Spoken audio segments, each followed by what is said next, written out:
इन्नल हम्दलिल्लाह नहमदुहु व नस्तईनुहु व नस्तगफिरुहु व नऊज़ु बिल्लाहि मिन शुरूरि अंफुसिना व मिन सय्यिआति अमालिना मन यहदिहिल्लाहु फला मुज़िल्ल लहु व मन युद्लिल फला हादिय लहु व अशहदु अल्ला इलाहा इल्लल्लाह वहदहु ला शरीक लहु व अशहदु अन्न मुहम्मदन अब्दुहु व रसूलुहु अम्मा बाद फ़इन्न खैरल हदीस किताबुल्लाह व खैरल हदी हदी मुहम्मदिन सल्लल्लाहु अलैहि वसल्लम व शर्रल उमूरि मुहदसातुहा व कुल्ल मुहदसतिन बिदअह व कुल्ल बिदअतिन ज़लालह व कुल्ल ज़लालतिन फिन्नार। मोहतरम हाज़रीन, सबसे पहले अल्लाह रब्बुल आलमीन का लाख लाख शुक्र व एहसान है कि उस रब्बुल आलमीन ने हम सब को यहाँ जमा होने का मौका इनायत किया है। बादहु दरूद व सलाम हो तमाम अंबिया अलैहिमुस्सलातु वस्सलाम पर, बिलखुसूस हमारे आखिरी नबी जनाब मुहम्मदुर रसूलुल्लाह सल्लल्लाहु अलैहि वसल्लम पर। हम्द व सलात के बाद हमारे आज के इस प्रोग्राम में गुफ्तगू का उन्वान है मौजूदा दौर में हमारी ज़िम्मेदारियाँ। मोहतरम हाज़रीन, जिस दौर से हम और आप गुज़र रहे हैं ये इंतहाई नाजुक दौर है, ये फितनों का दौर है। हर एतबार से मुल्की पैमाने पर और आलमी सतह पर मुसलमानों के साथ जुल्म किए जा रहे हैं, मुश्किलात का सामना हो रहा है। और अल्लाह के नबी सल्लल्लाहु अलैहि वसल्लम की पेशिन गोई है इस सिलसिले में कि एक ज़माना आएगा जब हमारे पास ऐसे हालात आएंगे। सुनन अबी दाऊद की रिवायत है, अल्लाह के नबी सल्लल्लाहु अलैहि वसल्लम इरशाद फरमाते हैं कि करीब है एक ऐसा ज़माना आएगा कि दुनिया की सारी ताकतें, सारी उम्मतें तुम पर टूट पड़ेंगी, उस तरीके से जैसे भूखे लोग दस्तरखान के ऊपर टूट पड़ते हैं। सहाबा इकराम ने कहा, अल्लाह के नबी सल्लल्लाहु अलैहि वसल्लम, क्या उस वक्त हम तादाद में कम होंगे, हमारी तादाद कम होगी?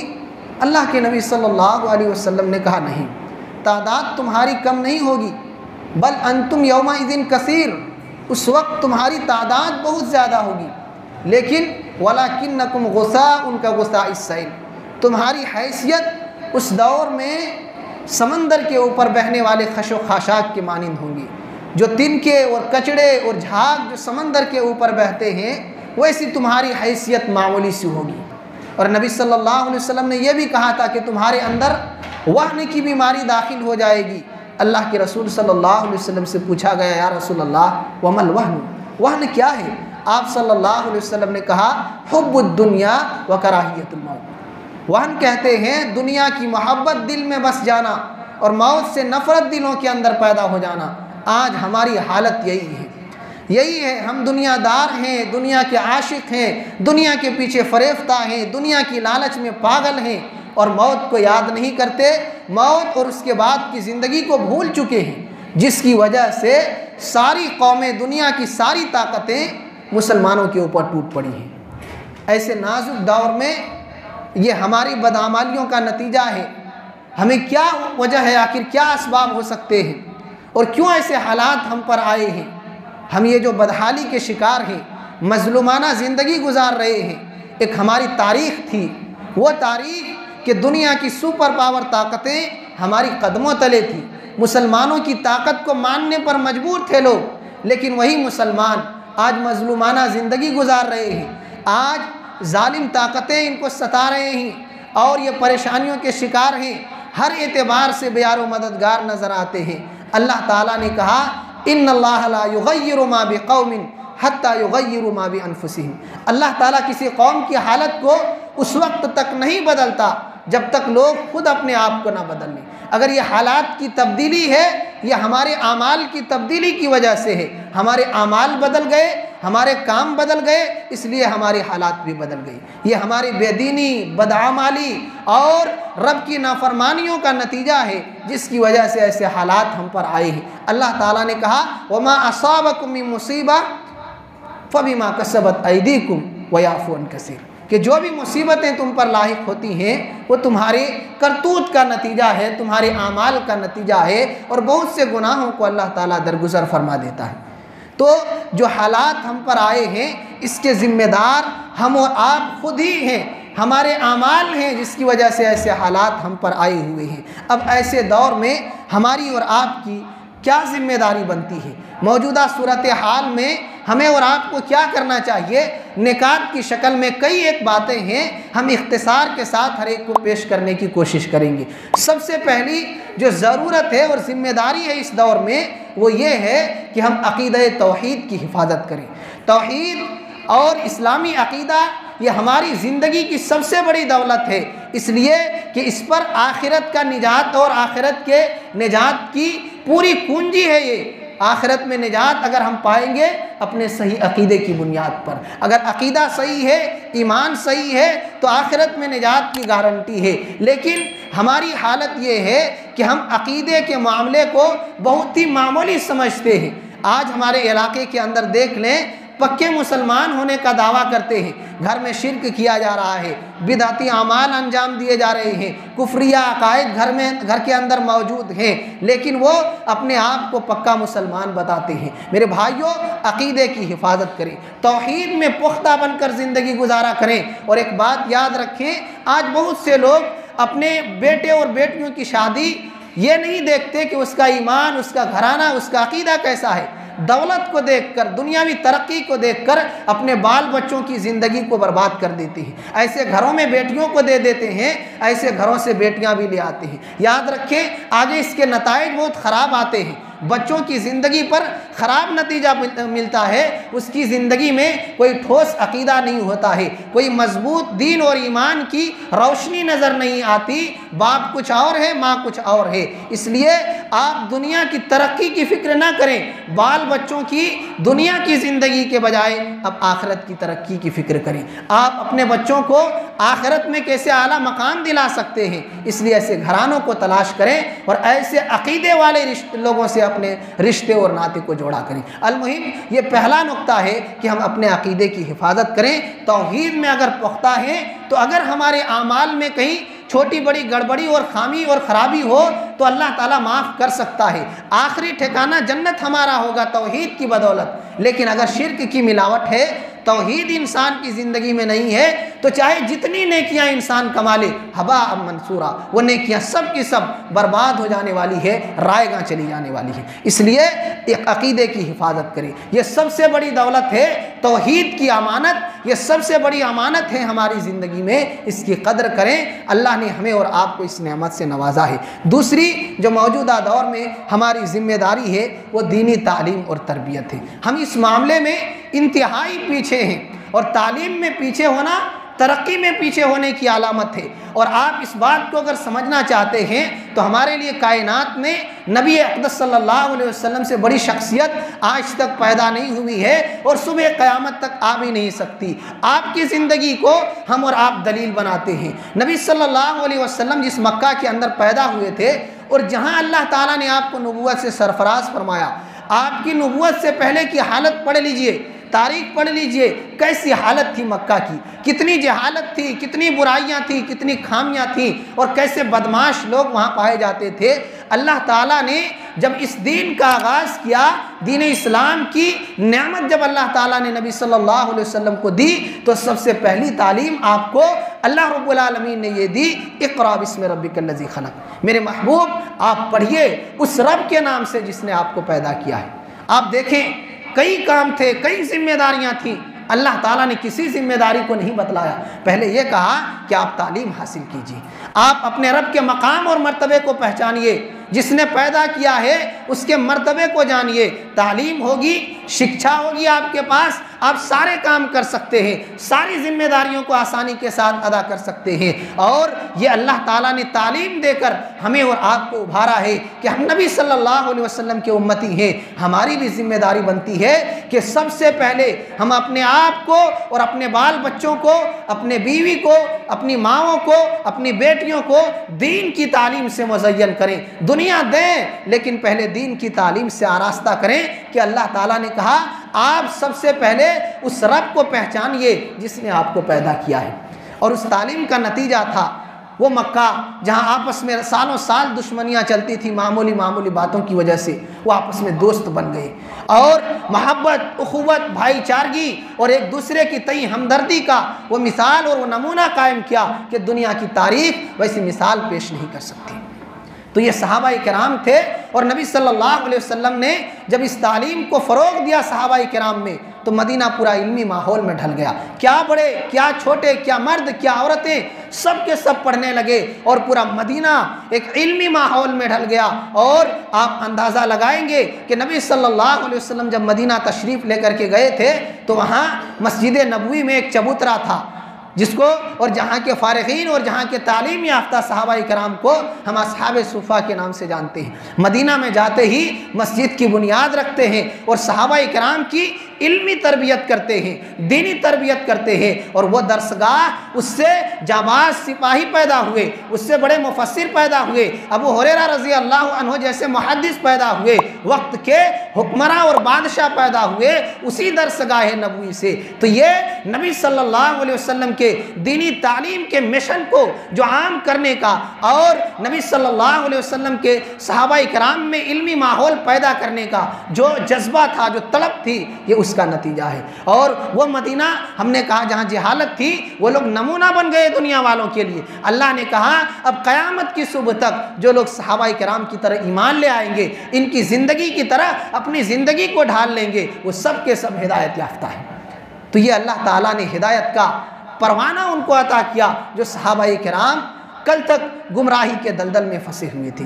मेरे भाइयों, हम और आप दीनी तालीम को सबसे आगे रखें। बहुत पीछे हैं दीनी तालीम में, अगर तालीम हासिल भी करते हैं तो थोड़ा बहुत दुनियावी तालीम हासिल करते हैं। ये दीनी तालीम हमारी सबसे अहम ज़रूरत है, दुनिया की भी ज़रूरत है, आखिरत की भी ज़रूरत है। अगर दीनी तालीम नहीं होगी, सही इबादत नहीं कर सकते, नमाज नहीं पढ़ सकते, रोज़ा सही से नहीं रख सकते, कोई काम सही से नहीं कर सकते। दीनी तालीम का हासिल करना हम सब के ऊपर फ़र्ज़ है। लेकिन हमने कहा कि हम दुनियावी तालीम के मुखालिफ नहीं हैं।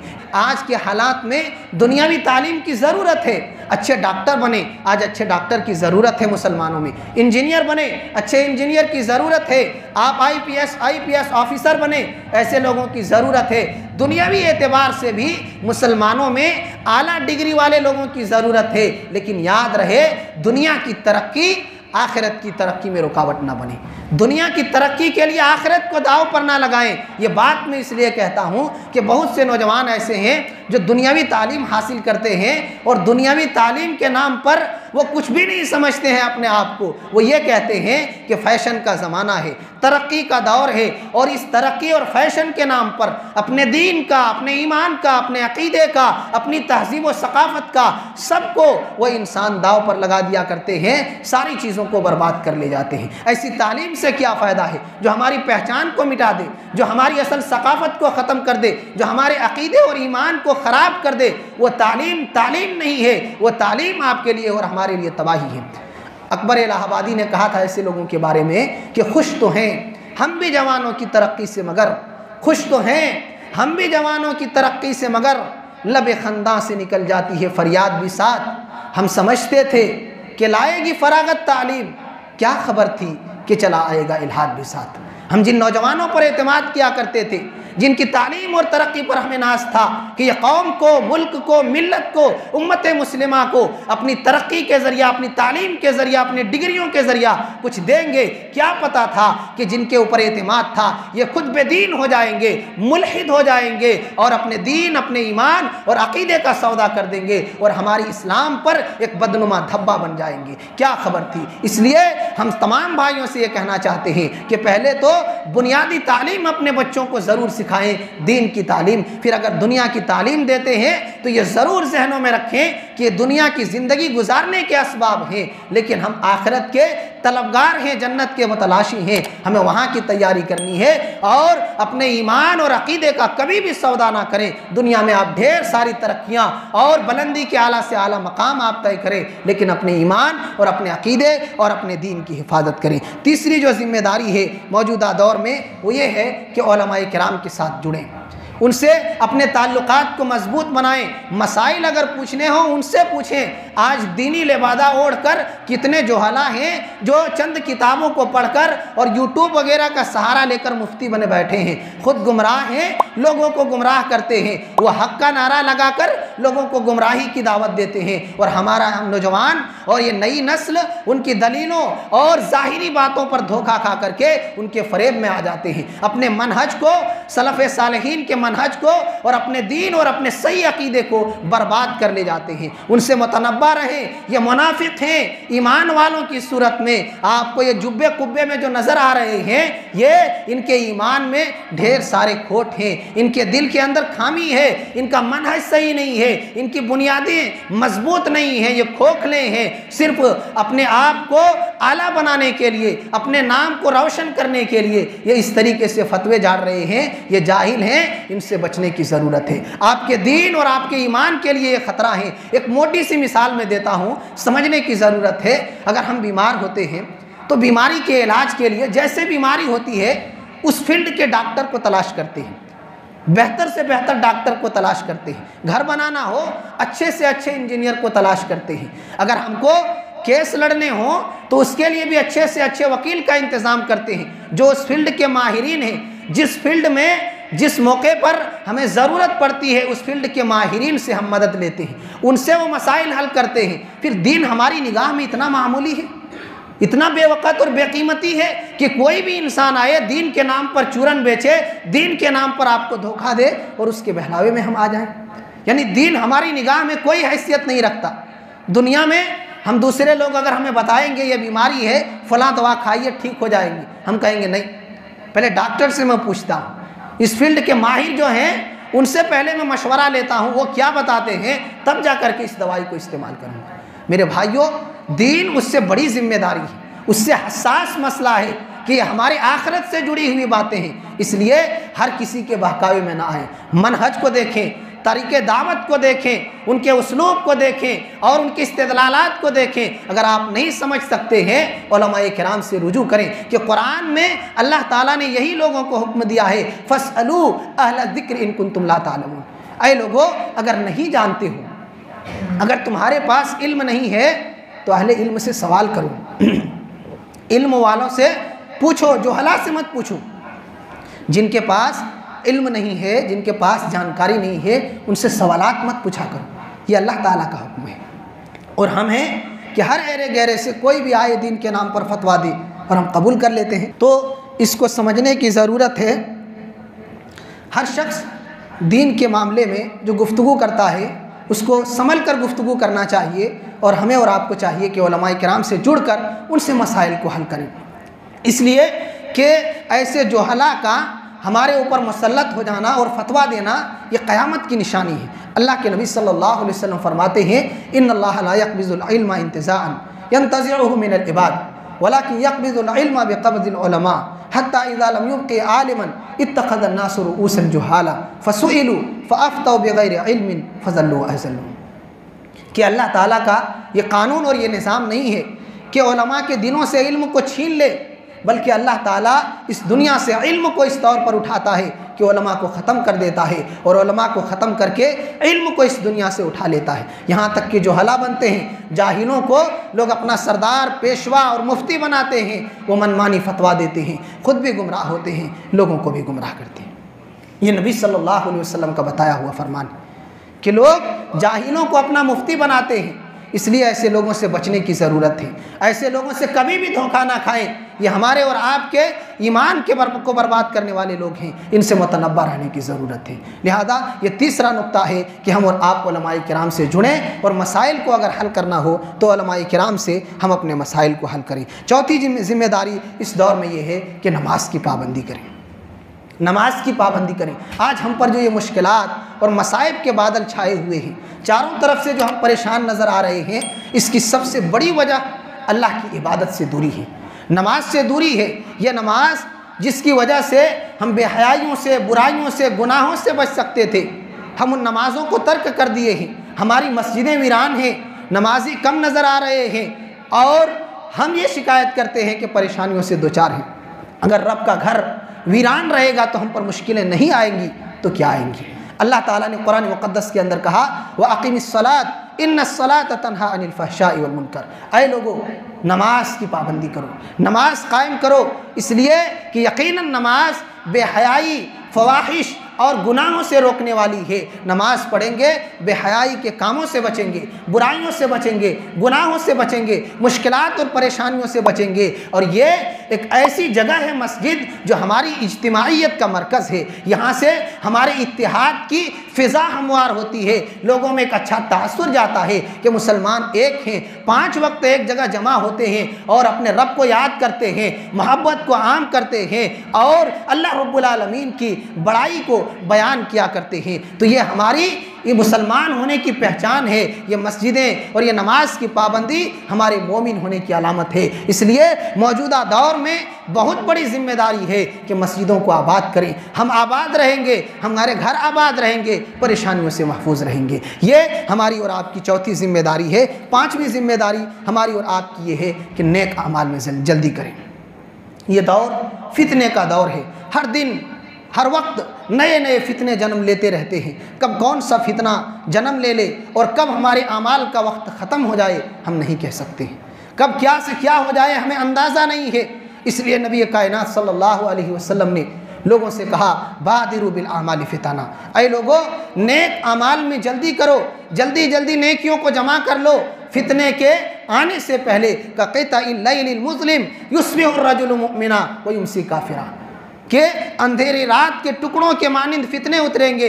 इंसान सुबह में मोमिन होगा, शाम होते होते उसका ईमान ख़राब हो जाएगा, वो काफिर हो जाएगा। शाम में मोमिन होगा, फितने इस कदर उतरेंगे कि सुबह होने तक वो इंसान काफिर हो जाएगा। अल्लाह के रसूल फरमाते हैं यबी व दीनहु बिअरज़िम मिन दुनिया, दीन को बेच देगा दुनिया के चंद सिक्कों के लिए, चंद सिक्कों के लिए। अल्लाह के नबी सल्लल्लाहु अलैहि वसल्लम ने कहा यह फितने का दौर आने वाला है। इसलिए इस दौर के आने से पहले नेक अमाल कर लिया करो। वो वक्त नेक अमाल का वक्त नहीं होगा, उस वक्त फुर्सत नहीं मिलेगी, उस वक्त तो ईमान बचाना मुश्किल होगा। सुबह जिसको देखेंगे हमारा मोमिन भाई था, शाम में वो काफिर हो चुका होगा। यह हालात होंगे। इसलिए अभी वक्त है, अभी फुर्सत है, अभी हमारी जिम्मेदारी ये बनती है कि जल्दी जल्दी नेकियों को जमा कर लें, अपने नामाए अमाल में खैर को, अच्छाई को, भलाई को और नेकियों को समेट लिया करें, ताकि वो फितने के जब अदवार आए तब फिर वो फितने हमें कुछ बिगाड़ ना सके और हमारा कुछ नुकसान ना हो। छठी बात यह है कि दीन पर साबित कदम रहें और जो भी गलतियाँ और गुनाह हमसे सरजद हुए हैं फ़ौरन उन गुनाहों से तौबा करके अपने रब की जानिब लौट पड़ें। अल्लाह के नबी सल्लल्लाहु अलैहि वसल्लम इरशाद फरमाते हैं कि जब तुम बे-ईना करने लगो और तुम भेड़ बकरियों और जानवरों के पीछे लग जाओ और इस तरीके से दुनिया की ज़मीन जायदाद और तिजारत में मस्त हो जाओ, जिहाद को तर्क करने लगो, तो ऐसे वक्त सल्लल्लाहु अलैकुम ज़ुल्लालन, अल्लाह ताला ऐसे नाजुक दौर में तुम पर ज़िल्लतों को, रुसवाइयों को, मुश्किलात को नाजिल करेगा। इसलिए जब ऐसे हालात आए तो ऐसे हालात में अगर कोई चीज़ आपको बचा सकती है तो तरजिउ इला दीनिकुम, अल्लाह रब्बुल आलमीन के दीन की तरफ तुम लौट जाओ। जब ऐसे मुश्किलात आए तुम दुनिया की रंगीनियों में खो जाओ तो अल्लाह ताला के दीन की तरफ रुजू करो। उसी में निजात है, उसी में कामयाबी है और उसी में हमारे और आपके लिए दुनिया और आखिरत की सुरखरुई है। और मुश्किलात के दौर में, आज के इस नाजुक दौर में अपने ईमान पर, अपने दीन पर कायम रहना बहुत ही कठिन है, बड़ी मुश्किल काम है। अल्लाह के नबी सल्लल्लाहु अलैहि वसल्लम ने एक हदीस के अंदर इरशाद फरमाया याती अलन्नास ज़मानुन अस्साबिरु फ़ीहिम अला दीनिही कल क़ाबिज़ अलल जमरी, कि एक ज़माना आएगा लोगों पर, एक दौर आएगा लोगों पर, वो ऐसा दौर होगा जिसमें अपने दीन के ऊपर सब्र के साथ कायम रहने वाले लोगों के लिए ऐसे नाजुक वक्त होंगे जैसे आग के अंगारे को अपने हाथ में रखना हो। जितना मुश्किल दहकती हुई आग के अंगारे को हाथ में पकड़ना है, वैसे ही मुश्किलात के वक्त सब्र के साथ अल्लाह के दीन पर कायम रहना उतना मुश्किल हो जाएगा। आज कहाँ लोग अपने दीन के ऊपर कायम रह सकते हैं? चंद टकों की खातिर अपने दीन और अपने ईमान को बेच देते हैं। जो अल्लाह के नबी सल्लल्लाहु अलैहि वसल्लम ने कहा फितने के दौर से पहले तुम इस बात को भी याद रखो कि एक दौर आएगा फितने में लोग इस कदर मुब्तला होंगे यबी व दीनहु बिअरज़िम मिन दुनिया, अपने दीन का सौदा कर देंगे दुनिया के चंद पैसों की खातिर। आज लोग जगह जगह पर अपनी शोहरत के लिए, अपनी इज्जत के लिए, अपने माल को बढ़ाने के लिए, अपनी दुनियावी तरक्की के लिए अपने दीन को बर्बाद कर देते हैं, दीन को दाव पर लगा देते हैं चंद दिनों की तरक्की के लिए। एक शायर ने बड़ी ही ताज्जुब का इजहार किया है। शायर कहता है, अजिब तो लिमुब्ता इज़ दलालत बिल हुदा, अजिब तो लिमुब्ता इज़ दलालत बिल हुदा व मैं यश्तरी दुनिया हो बिद्दीन आजब।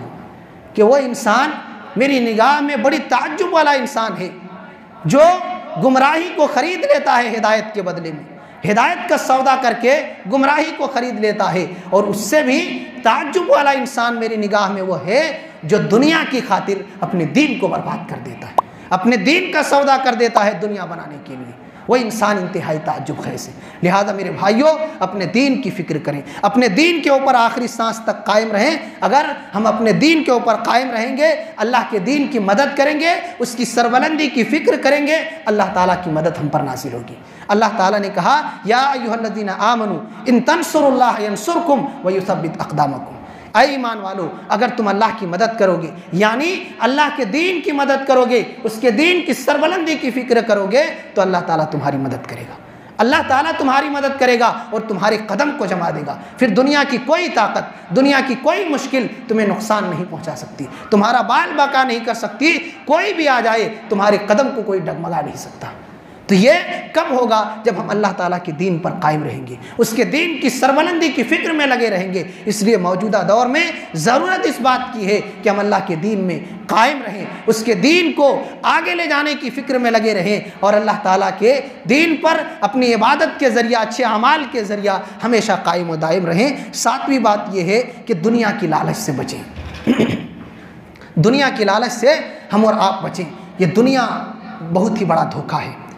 ये दुनिया ऐसी जगह है जिसमें इंसान कभी सुकून भी नहीं पाता है और इस दुनिया की दौलत और यहाँ की नेमत से इंसान की कभी ख्वाहिश भी पूरी नहीं होती। इंसान मर जाता है लेकिन दुनिया की नेमतों से उसका पेट कभी नहीं भरता, कभी नहीं भरता। और ये दुनिया बड़ी रंगीन है, इसके धोखे, इसके फरेब और इंसानों के बहकाने की चालें बड़ी पुरफरेब हैं। अल्लाह के नबी सल्लल्लाहु अलैहि वसल्लम ने हमें और आपको दुनिया के इस फितने से बचने की तलकीन की है। आपने फरमाया कि इन्न दुनिया हुल्वतुन खज़िरा व इन्नल्लाह मुस्तखलिफुकुम फ़ीहा। ऐ लोगो, ये दुनिया बड़ी रंगीन है, बड़ी सरसब्ज़ व शादाब है, बड़ी खुशनुमा और पुरफरेब है।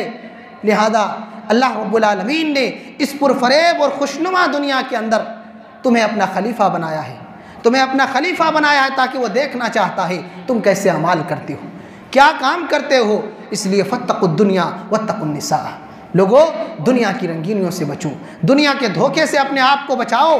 ये दुनिया धोखे का सामान है। आज अक्सर लोग इसी दुनिया की लालच में आखिरत का सौदा किए हुए हैं। ये दुनिया धोखा है। यहाँ की तरक्की, यहाँ की नेमतें, यहाँ की तिजारतें, ये सब के सब धोखा हैं। ये हमेशा रहने वाली चीज़ें नहीं हैं। इसलिए प्यारे नबी सल्लल्लाहु अलैहि वसल्लम की इस नसीहत को याद रखें कि इस खुशनुमा दुनिया में अपने आप को फरेफ्ता करने की ज़रूरत नहीं है, अपने आप को यहाँ की रंगीनियों में खो देने की ज़रूरत नहीं है, बल्कि इस रंगीन दुनिया में रहकर हम उस आखिरत की तैयारी करें जहाँ हमेशा रहना है, जहाँ हमारी और आपकी आखिरी जगह है, जहाँ हमें और आपको हमेशा रहना है। उस जगह की तैयारी करें। इस दुनिया में रहें आखिरत की फ़िक्र में। इस दुनिया में दुनिया के लिए हरगिज़ ना जिया करें, बल्कि आखिरत के लिए ज़िंदगी गुजारा करें। ये सातवीं बात है। अल्लाह के नबी सल्लल्लाहु अलैहि वसल्लम ने एक मशहूर सहाबी हज़रत अब्दुल्लाह इब्न उमर रज़ी अल्लाह अन्हुमा को कंधे पकड़ कर के ये नसीहत किया था कि देखो, दुनिया की लालच में, दुनिया की रंगीनी में मत खोना,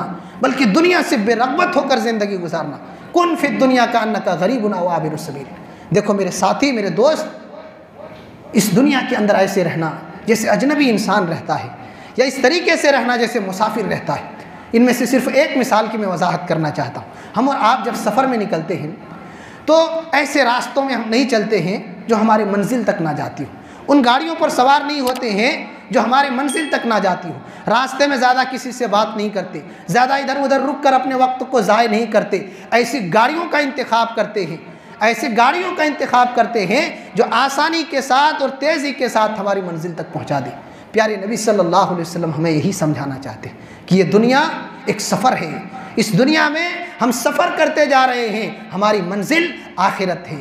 हमारी मंजिल और आखिरी ठिकाना आखिरत है। इसलिए दुनिया में इधर उधर इस कदर मत बहक जाना कि तुम अपने मंजिल को भूल जाओ, अपने मंजिल से भटक जाओ, बल्कि निगाह में आखिरत रहे, जन्नत रहे, जन्नत का तसव्वुर रहे, और उसी सोच और फिक्र के साथ इस दुनिया में उसकी तैयारी कीजिए, उसके लिए अच्छे रास्तों को तलाश कीजिए, आसान से आसान रास्ते को तलाश कीजिए जो आपको आसानी के साथ जन्नत तक पहुंचा दे। ये प्यारे नबी सल्लल्लाहु अलैहि वसल्लम ने कहा कि दुनिया में इस तसव्वुर, इस कैफियत और इस अंदाज से रहा करो कि तुम्हारी निगाह में आखिरत रहे। मुसाफिर जिस तरीके से गुजरता है कि ना ही ज़्यादा साजो सामान दुनिया में और सफ़र में लेकर के जाता है, और ना ही इधर उधर रास्ते में अपने आप को रोक कर नुकसान पहुंचाता है और वक्त को ज़ाय करता है, वैसे हम भी अपने आप को ज़ाय और बर्बाद करने से बचाएं। आठवीं बात यह है कि इस नाजुक दौर में हम और आप सब्र करें, हम और आप सब्र करें। इस दौर में सब्र की सख्त ज़रूरत है। अल्लाह ताला हमारी मदद करेगा जब हम और आप सब्र करेंगे। अगर सब्र के दामन को छोड़ देंगे तो फिर अल्लाह ताला की मदद भी हमारे साथ नहीं रहेगी और फिर कोई हमारी मदद नहीं कर सकता। प्यारे नबी सल्लल्लाहु अलैहि वसल्लम फरमाते हैं कि सहाबा इकराम से कि तुम्हारे बाद एक ज़माना आएगा, एक ज़माना आएगा, उस वक्त जो लोग सब्र के साथ दीन पर कायम रहेंगे उसके लिए नेकी क्या होगी, अजर 50 शहीदम मिनकुम। सहाबा इकराम में 50 सहाबा इकराम जो शहीद हुए हैं, शहादत का दर्जा पाए हैं, उस ज़माने में जो लोग दीन के ऊपर सब्र के साथ कायम रहेंगे 50 शहीदों के बराबर सवाब पाएंगे। ये फितनों का दौर है, सब्र की सख्त ज़रूरत है। सब्र पर, अल्लाह के दीन पर कायम रहना मुश्किल है। अगर हम सब्र के साथ उसके दीन पर टिके रह गए तो हमारे लिए खुशखबरी ये है 50 शहीदों के बराबर हमको सवाब मिलेगा। अल्लाह अकबर, इतना बड़ा इनाम है। नौवीं बात यह है कि किताब व सुन्नत को लाजिम पकड़ें। किताब व सुन्नत को लाजिम पकड़ें, यही निजात का रास्ता है, इसी से जन्नत पाएंगे, यही हमारी कामयाबी और सुरखरुई का रास्ता है। इसके अलावा कोई तीसरी राह नहीं है, इसी में निजात है। अल्लाह के नबी सल्लल्लाहु अलैहि वसल्लम ने कहा, मैं तुम में 2 चीज़ें छोड़ करके जाता हूँ, तुम उस वक्त तक गुमराह नहीं हो सकते जब तक तुम इन 2 चीज़ों पर कायम रहोगे। एक किताब अल्लाह व सुन्नत रसूल ही, एक अल्लाह की किताब है, कुरान है, और दूसरी मेरी सुन्नत है। जब तक ज़िंदगी में इसको लाजिम पकड़ोगे कभी गुमराह नहीं हो सकते। और अहले हदीस की दावत अल्हम्दुलिल्लाह यही दावत है, आओ अल्लाह के कलाम की तरफ, आओ मुस्तफ़ा के फरमान की तरफ। इसके अलावा कोई तीसरी दावत नहीं है। कुरान और सुन्नत हमारा मनहज है, हमारा मसलक है, और उसी के बताए हुए अकीदे के ऊपर अल्हम्दुलिल्लाह हम और आप कायम व दायम है। अल्लाह से दुआ करें आखिरी सांस तक इस अकीदे पर हम और आप टिके रहें। 10वीं बात यह है, फितनों से अल्लाह ताला से पनाह तलब किया करें। आए दिन फितने नाजिल हो रहे हैं। अल्लाह के नबी सल्लल्लाहु अलैहि वसल्लम ने कहा कि ऐसे मौके पर हमारी जिम्मेदारी बनती है कि फितनों से पनाह मांगा करें। अल्लाह के नबी सल्लल्लाहु अलैहि वसल्लम फरमाते हैं, ताअवुज़ु बिल्लाहि मिनल फितन मा ज़हरा मिनहा व मा बतन। फितने से पनाह मांगा करो अल्लाह रब्बुल इज़्ज़त से, जो फितने ज़ाहिर हो चुके हैं, जो फितने अभी ज़ाहिर नहीं हुए। 11वीं बात यह है कि हर सुनी सुनाई बात को बयान करने से पहले तहकीक कर लिया करें। इस नुक्ते पर 1-2 बातें मैं बताना चाहता हूँ। आज सोशल मीडिया का दौर है, हर इंसान व्हाट्सएप, फेसबुक, ट्विटर वगैरह चलाता है। आज कितनी खबरें दीन के नाम पर झूठी आती हैं, आप सबको अंदाज़ा होगा। ये काम कर लीजिए, ये मैसेज 10 लोगों को भेजिए, इतने दिनों तक ये नहीं आएगा, ये बीमारी नहीं आएगी, ये परेशानी नहीं होगी, ये होगा, ये होगा। इस तरीके के ढेर सारी खुशखबरियाँ दी जाती हैं। इंसान दीन का नाम सुनता है, फ़ौरन शेयर करने लगता है, और शेयर पर शेयर करते चले जाते हैं, और चंद घंटों में ढेर सारे लोगों तक पहुँच जाता है। हम तहकीक नहीं करते, तहकीक नहीं करते। अल्लाह के नबी सल्लल्लाहु अलैहि वसल्लम फरमाते हैं, कफ़ा बिल मर्इ कज़िबा अय्युहद्दिसा बिकुल्लि मा समिअ। आदमी के झूठे होने के लिए सिर्फ इतना काफ़ी है, हर सुनी सुनाई बात को बयान कर दे। और हम तो वही कर रहे हैं, बात सुने, बात कानों तक पहुँची, बयान करते हुए चले गए, उसकी तहकीक नहीं की। अल्लाह ताला ने कहा, इन जाअकुम फासिकुम बिनबइन फतबय्यनु, ईमान वालो, जब कोई फासिक तुमको खबर दे पहले तहकीक कर लिया करो। अच्छी खबर है, फैलाने की ज़रूरत है तो ज़रूर शेयर कीजिए, दूसरों को भी फ़ायदा होगा। लेकिन अगर वो ज़रूरत की चीज़ नहीं है या झूठी खबर है, पहले तहकीक कीजिए, उसको वहीं दबाइए और दूसरों को भी समझाइए। इसलिए कि अगर हम इसको फैलाएंगे गुनाहगार हम होंगे, झूठे हम करार पाएंगे अल्लाह की निगाह में। 12वीं बात यह है कि वक्त की कदर करें। ये बहुत बड़ी दौलत है, ये ज़िंदगी है। ज़िंदगी जो हम और आप गुजार रहे हैं, यही वक्त का दूसरा नाम है ज़िंदगी।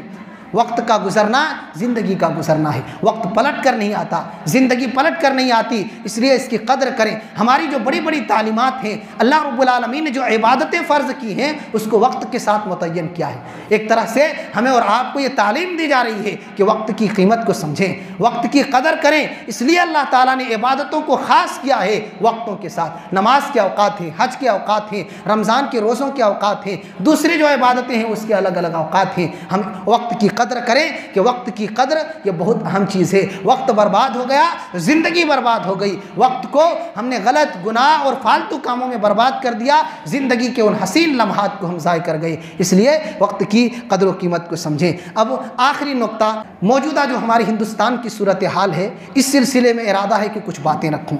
ये जो हमारे हिंदुस्तान की हालत है, हम और आप सब जानते हैं क्या हालात हैं। मुसलमानों पर कैसे जुल्म हो रहे हैं, जगह जगह मॉब लिंचिंग हो रहे हैं, मुसलमानों की इज़्ज़त व आबरू की हिफाजत नहीं हो रही है, जगह जगह उनकी इज़्ज़तों को लूटा जा रहा है। मुसलमान बेगुनाह बेकसूर जेलों में सालों साल से पड़े हुए हैं और ढेर किस्म की तकलीफ़ों का सामना है। ऐसे नाजुक हालात में, इस मौजूदा दौर में हमारी क्या ज़िम्मेदारी बनती है? सबसे पहले इस मुल्क के बारे में हम और आप जानते हैं कि ये जमहूरी मुल्क है। इसका मतलब ये है कि यहाँ हर मुल्क के हर जो मज़हब वाले लोग हैं उनको अपने दीन, अपने मज़हब, अपने अक़ीदे की बुनियाद पर खुली आज़ादी है। वो जो करना चाहता है, जो उसके दीन की इजाज़त है वो करे, कोई रुकावट नहीं है। सब अपने दीन के हिसाब से जिए और दूसरों को भी जीने दे, किसी में कोई रुकावट नहीं है। लेकिन मौजूदा सूरत हाल में मुसलमानों को उनके मज़हब में जो इजाज़तें हैं उससे रोकने की कोशिश की जा रही है। ये हालात बदले जा रहे हैं, ये तालीमात और ये क़वानीन बदले जा रहे हैं। ऐसी सूरत में हमारी चंद ज़िम्मेदारियाँ हैं, हमारी चंद ज़िम्मेदारियाँ हैं। पहली ज़िम्मेदारी ये है कि इस मुल्क के जो गैर मुस्लिम लोग हैं, हम उनसे अपने ताल्लुकात को इस्तवार करें, हम उनसे मिले मिलाएं, उनसे करीब होने की कोशिश करें। इसलिए कि हमारी दावत के वो मुखातब हैं। अगर उनको करीब नहीं करेंगे, अपनी बातें उन तक कैसे पहुंचाएंगे? ज़्यादातर आबादी उन्हीं लोगों की इस हिंदुस्तान के अंदर है। अगर वो हमसे करीब नहीं होंगे तो हम दावत किनको देंगे? हम अल्लाह के दीन की तरफ किसको बुलाएंगे? इसलिए जो लोग शर पसंद नहीं है, जो लोग तशद्दुद पसंद नहीं है, और अक्सरियत उन लोगों की है जिनके मिजाज में नरमी है गैर मुस्लिमों में भी, तो उनसे हम ताल्लुकात को बढ़ाएं, अपनी बातें रखें मोहब्बत के साथ, और उनसे दूरी इख्तियार करने के बजाय उनसे करीब हों, ताकि आसानी के साथ अपने दीन की बातें उन तक हम और आप पहुँचा सकें। दूसरी जिम्मेदारी ये है कि इस मुल्क के अंदर बहुत सी बातें ऐसे हैं, बहुत से मसाइल ऐसे हैं कि लोग हमारे दीन की सही तालीमात को नहीं जान रहे हैं, जिसकी वजह से गलत इल्ज़ामात हमारी शरीयत पर लगा रहे हैं, हमारे दीन पर लगा रहे हैं। इसलिए हमारी ज़िम्मेदारी बनती है कि इस्लाम की सही, सच्ची और साफ़ व शफ़ाफ़ तालीमात को लोगों के दरमियान अहम करें। तहरीर के ज़रिया, तकरीर के ज़रिया, छोटे छोटे किताबचों के ज़रिया, जो भी शक्ल व सूरत हो सकती हों, ऐसे नाजुक दौर में इस्लाम की तालीमात को, सही तालीमात को लोगों तक पहुंचाने के लिए ज़रूरत पड़ती है कि हम हर एतबार से तैयार रहें और कोशिश करें। जिनके जहन में इस्लाम के बारे में शुकूक व शुबहात हैं, गलत नज़रियात हैं, उनके ख़यालात को बदलने की कोशिश करें, उनके नज़रियात में तब्दीली लाने की कोशिश करें। जब उन तक हम छोटे छोटे रिसालों को पहुँचाएँगे, इस्लामी तालीमात, इस्लाम की खूबियाँ, इस्लामी अकायद, इस्लाम की पहचान वगैरह वगैरह, इससे मुतालिक जो बातें हैं उस पर छोटे छोटे रिसाले अगर उन तक पहुँचाएँगे, मुख्तलिफ़ ज़बानों में इसका अच्छा असर पड़ेगा, अच्छा असर पड़ेगा। हमारे दीन को समझेंगे, उसकी सही तालीमात को जानेंगे। आज हम ही नहीं जानते दीन की सही तालीमात, तो वो उनको क्या तालीम देंगे, उनको क्या अपने दीन की सही तालीमात सिखाएंगे? लिहाजा हम भी सीखें और दूसरों तक इस्लाम की सही तालीमात को आम करें। तीसरी जिम्मेदारी ऐसे नाजुक मौके पर यह है कि हालात यकीनन नाजुक हैं,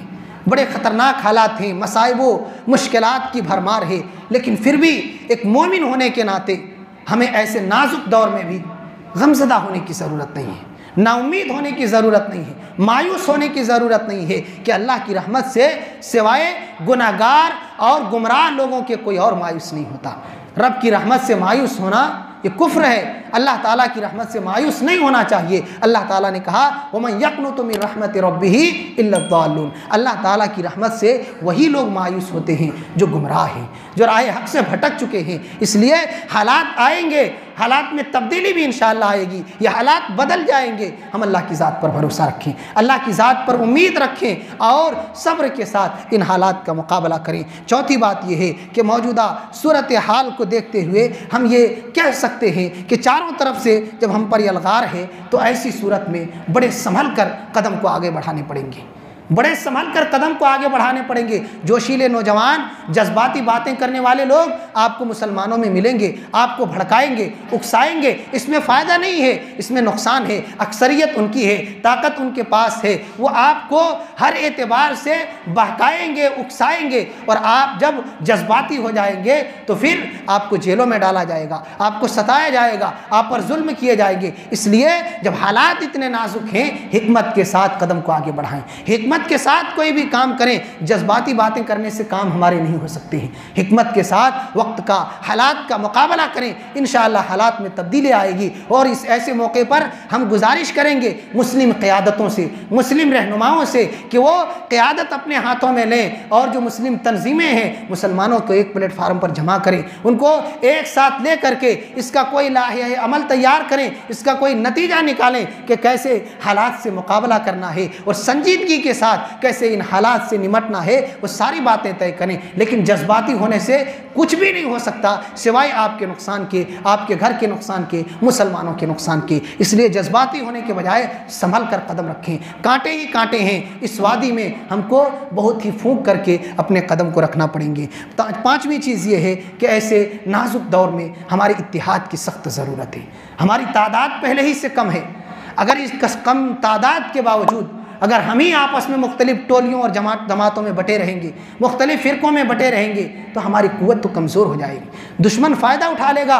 हमारी क़ुव्वत जब कमज़ोर पड़ जाएगी तो हम टूट जाएंगे, बिखर जाएंगे और फिर हमारी बर्बादी से हमें कोई नहीं बचा सकता। इसलिए हमारे मसलकी इख्तिलाफ़ात, आपसी तनाव, आपसी तज़ाद और जो भी मसाइल हैं, फुरूई हों, अक़ीदे के मसाइल हों, वो हमारे आपस के मसाइल हैं। हम हल कर लेंगे या हमारे चलेंगे, आपस में चलते रहें, लेकिन एक कलमे की बुनियाद पर, एक दीन की बुनियाद पर, एक कुरान की बुनियाद पर हम एक होने की कोशिश करें। जब अल्लाह का कलाम भी एक है, दीन भी एक है, हमारे कलमे भी एक हैं, हमारे नबी भी एक हैं, फिर क्यों एक नहीं हो सकते? इस दीन की हिफाजत की खातिर, इस कुरान की हिफाजत की खातिर, नबी सल्लल्लाहु अलैहि वसल्लम की तालीमात की हिफाजत की खातिर हम क्यों एक नहीं हो सकते हैं? हो सकते हैं मेरे भाइयों। इख्तिलाफात को आप बगल में रखें और कलमे की बुनियाद पर एक हो जाएं, सिर्फ अपने दीन की हिफाजत के लिए कि हमारा मुखालिफ, हमारा दुश्मन ये नहीं देखता कि ये किस मसलक का मानने वाला है, वो सिर्फ हमारे नाम को देखता है कि ये नाम इस्लाम के मानने वाले हैं, ये मुसलमान हैं। इसलिए हम एक हो जाएं, इत्तिहाद की ज़रूरत है। एक शायर ने कहा था, मुत्तहिद हो तो बदल डालो निज़ाम गुलशन, मुत्तहिद हो तो बदल डालो निज़ाम गुलशन, मुंतशिर हो तो मरो शोर मचाते क्यों हो। अगर हम बिखर जाएंगे तो खुद हम ही बर्बाद होंगे और उस वक्त चीखने चिल्लाने से फिर कुछ हासिल नहीं होगा। इसलिए एक हो जाने की ज़रूरत है, मुत्तहिद होने की ज़रूरत है और आपसी रंजिशें, आपसी तनाव और इख्तलाफ की बातों को ख़त्म करने की ज़रूरत है। और दो नुक्ते हैं, उसके बाद बात ख़त्म है। हम सब मिलकर अपने हुकूक़ की हिफाजत करें और अपने हक़ की खातिर आवाज़ को बुलंद करें। ऐसा भी नहीं है कि हालात ख़राब हैं तो जुल्म पर जुल्म सहते चले जाएं, नहीं, अपने हक़ की खातिर आवाज़ बुलंद करें। ये जमहूरी मुल्क है, अपनी आवाज़ को बुलंद करने का जायज़ तरीके से हमें हक़ हासिल है। इसलिए मॉब लिंचिंग जहाँ हो रहे हैं, मुसलमानों को जहाँ सताए जा रहे हैं, अगर हम आवाज़ आज बुलंद नहीं करेंगे, एक होकर अगर अपनी दिफा के लिए, अपनी इज़्ज़त व आबरू की दिफा के लिए, अपने बाल बच्चों की हिफाजत के लिए अगर आवाज़ बुलंद नहीं करेंगे, कल बर्बाद हम ही होंगे और फिर उस वक्त हमारी बर्बादी से हमें कोई नहीं बचा सकता, कोई नहीं बचा सकता। एक शायर ने कहा था, न समझोगे तो मिट जाओगे ए हिंदी मुसलमानों, न समझोगे तो मिट जाओगे ए हिंदी मुसलमानों, तुम्हारी दास्तां तक भी न होगी दास्तानों में, तुम्हें कोई याद करने वाला भी नहीं होगा। सफ़े तारीख से तुम मिट जाओगे, तुम्हारी तारीख मिट जाएगी अगर तुम एक नहीं हुए। अगर तुम एक नहीं हुए, संभल कर अपने आप को तुम समझे नहीं और अपने आप के लिए कुछ करते नहीं हो, तो फिर तुम ही बर्बाद होगी। आखिरी नुक्ता वो ये है कि हम अपने अंदर क़ुव्वत और ताकत पैदा करें। आज जहाँ हमें सताए जा रहे हैं वहाँ क़ुव्वत की भी ज़रूरत है, जिस्मानी हो, ज़हनी हों, इल्मी हों, सियासी हों, समाजी हों, हर एतबार से हमारे पास ताकत और क़ुव्वत होनी चाहिए, मजबूती होनी चाहिए कि ये पसंदीदा अमल है, ये पसंदीदा अमल है। लेकिन क्या करें, हमारे नौजवान की हालत ही ख़राब है। आज उनके अंदर क़ुव्वत की बड़ी कमी है, क़ुव्वत की बड़ी कमी है। नशीली चीज़ें, तंबाकू हों, पान हो और इस तरीके से जहरीली जो चीज़ें हैं, नशीली शराब हों, और इसे नशीली चीज़ों को इस्तेमाल कर करके पूरे जिस्म को खोखला कर चुके हैं। जिस्म के अंदर ताकत नहीं है, क़ुव्वत नहीं है, सब हराम खा करके और इन नशे की चीज़ों को इस्तेमाल करके अपने जिस्म को बर्बाद कर लिए। मेरे भाइयों, अल्लाह की निगाह में क़ुव्वत वाला मोमिन ज़्यादा पसंदीदा है। प्यारे नबी सल्लल्लाहु अलैहि वसल्लम फरमाते हैं, अल मुमिनुल कविय्यु खैरुन व अहब्बु इलल्लाहि मिनल मुमिनिज़ ज़ईफ़, कि कवी मोमिन, ताकतवर मोमिन अल्लाह की निगाह में ज़्यादा बेहतर है और ज़्यादा पसंदीदा है कमज़ोर मोमिन से। इसलिए अल्लाह ताला ताकतवर मुसलमान को पसंद करता है। आज हमारी क़ुव्वत की भी ज़रूरत है, लिहाजा हम अपनी क़ुव्वत को मजबूत बनाएं, जिस्मानी क़ुव्वत हो और हर एतबार से सारी क़ुव्वत और ताकत को मजबूत बनाएं। ये ढेर सारी बातें निकात की शक्ल में हमने पेश की। तमाम बातों का खुलासा ये है कि हालात इंतहाई नाजुक हैं, इंतहाई नाजुक है, मुश्किलात और परेशानियां हैं, लेकिन घबराने की ज़रूरत नहीं है। अपने ईमान पर कायम रहें, मजबूती के साथ, सब्र के साथ अल्लाह के दीन पर डट जाएं, अल्लाह रास्ता पैदा करेगा। और हालात का मुकाबला करें संजीदगी के साथ, हिकमत के साथ, इंशाअल्लाह अल्लाह ताला ज़रूर बेहतर रास्ता पैदा करेगा। वो अपने बंदों को कभी ज़ाय और बर्बाद नहीं कर सकता। अल्लाह ताला से दुआ है कि अल्लाह ताला तो हम तमाम लोगों को ऐसे नाजुक हालात में अपनी ज़िम्मेदारियों को समझने और उन ज़िम्मेदारियों को अदा करने की तौफ़ीक़ इनायत फरमा। आमीन। सुब्हान रब्बिका रब्बिल इज़्ज़ति अम्मा यसिफ़ून व सलामुन अलल मुरसलीन वल्हम्दुलिल्लाहि रब्बिल आलमीन।